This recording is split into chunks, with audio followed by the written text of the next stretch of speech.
Hey guys, today I'm gonna do a quick little video on how I edit my images digitally to look great. We're gonna go from this to this.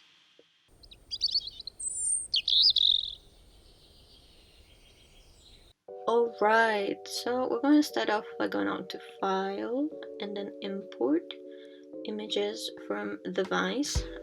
Make sure you have your scanner plugged. I'm just gonna plug mine now. There you go. As you can see, I have an Epson Perfection V39. It's a really good scanner, standard A4 size. It's served me well through the years. So if you're looking for a scanner that gives you good quality images and it's not very expensive, I would recommend it. Yeah, just waiting for this to give me an overview. You can see there is the image. I'm sure most people knew who these characters are. If not, you should know. Just kidding. Anyways, so I usually design my settings pretty basic, pretty standard. I scan it in color unless I'm doing a sketch or just liner drawing. In that case, I scan it black and white. And resolution 600 dpi. Sometimes I go 300 or 350. Usually the smaller the image that I produce, the higher resolution, just so it gives me more room to edit things out. Yes, and now I'm gonna select the area. Usually I only select what I'm gonna scan, but this time I'm gonna select everything just to show you how to crop it later on. So we're gonna press scan.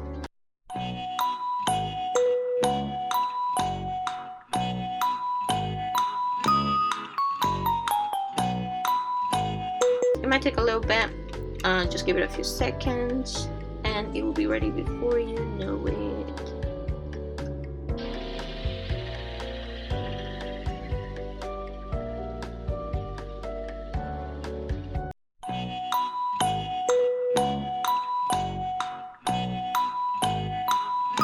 And here we are, we got an image. So first of all, alignment. Usually the way to rotate an image is go to image rotation, 90 clockwise, and there you go. And now we're gonna crop it. I have a square format on. The crop preset. Oh, forget that. Clear. That's what I want. And here we go. So we're just gonna crop it to the size we want. Make sure it's all straight and neat. So alright, I'm gonna hit enter and there you go. So before I do any editing, I like to copy my main layer just so I have a copy of the original in the document. And now I'm gonna zoom in. As you can see, there's a lot of tiny details that you wouldn't want in the image. Now this is just a sketch, so it's not a very polished illustration. So I'm not too worried about pencil marks and things like that, but just little dirt bits around the paper, or that sometimes little fluff or dust, things that stick to the scanner screen. The best way to get rid of them fast and quick is to go to levels. And usually what I do is I fidget around with the two ends, black and white, just normal RGB, preset default, and I make the darker up until around this line. That's usually my mark for going darker. And this, I try not to go any higher than 230, but it depends on the illustration. There you go. I think that's fine. And then I copy these two, so it gives me the chance to see what I should get rid of. So things like this, pencil marks in the trousers, I'm not really too fussed about, simply because, as I said, this is just like a random doodle and sketch, so it's not meant to be perfect. I think when you're scanning an illustration and you're editing it online, you have to make sure that any imperfection, you don't want it to be in the illustrations. Like let's say you scribbled all around the paper here. Make sure you get rid of it before scanning it, because it looks much better than you editing it post. So from far away I don't see many things I would like to get rid of. Probably this area. Probably gonna get rid of the white background. See if we can do that without too much fuss. It's working fine. Yep, that looks good. Ooh, here and here. Sweet, and then I go select, modify, expand, and I expand about 2 or 1 pixel. That's a 2. Just to make sure any extra edges. So if I delete, you'll see the white of the background. So what I do, it's in a new layer. I just add a simple layer of white. There we go. And now we've gotten rid of most of the random specks and things like that.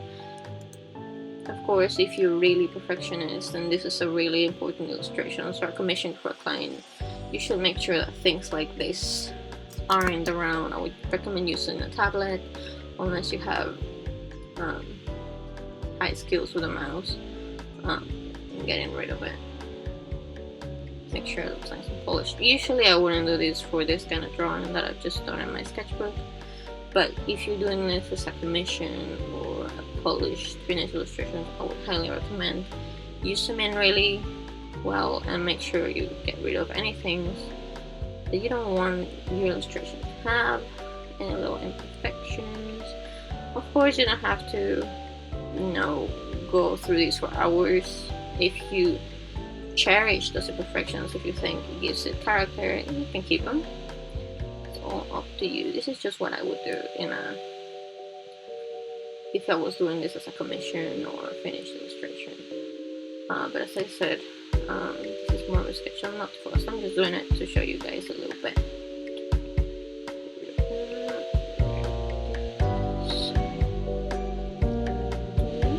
It all looks good. So after messing around with the levels, I usually check the saturation. I'm not liking how it's looking right now. I think I'm going to reduce the time there. That sounds good. Yep. It looks good. Rather. Nice English. Sometimes I like to put a little filter on top, and the way I do it is add a new layer and choose 2 colors. Let's say purple, and then I make the main color the secondary one, and then an orange with a speechy orange. That looks good. And I go to here, gradient map, reverse. That looks pretty sweet. But now I'm gonna change this layer to soft light. Yeah. How about overlay? Ooh, that's very intense. Multiply. No. So just mess around with the settings, see what looks good in your eyes. Because sometimes some images require a lot of editing for them to look like they look in real life digitally. Some images require almost no editing. It really depends. You want to with soft light and reduce the opacity to around 20.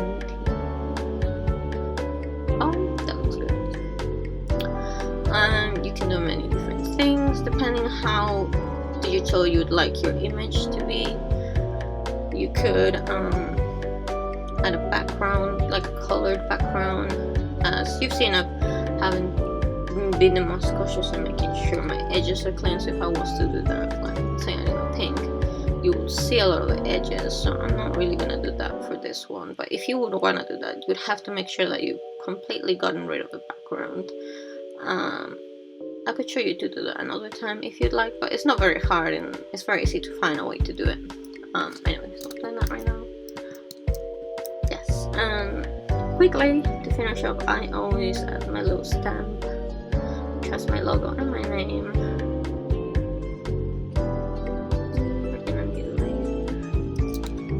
And I usually choose a color.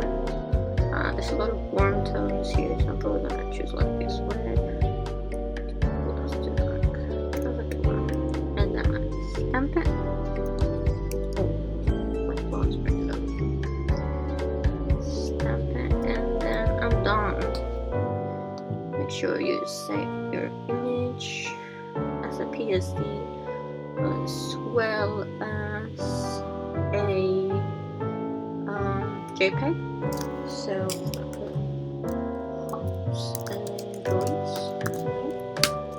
Save it.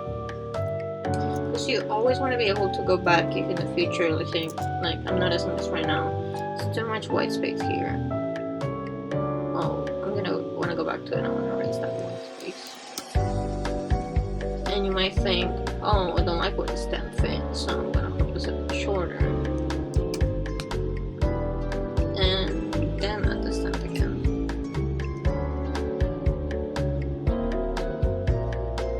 There we go. And just make sure you update your PSD original. Sorry, this is a little bit grumbly. I'm not very good at giving instructions, but I am trying my best. And then I'll save again as a JPEG.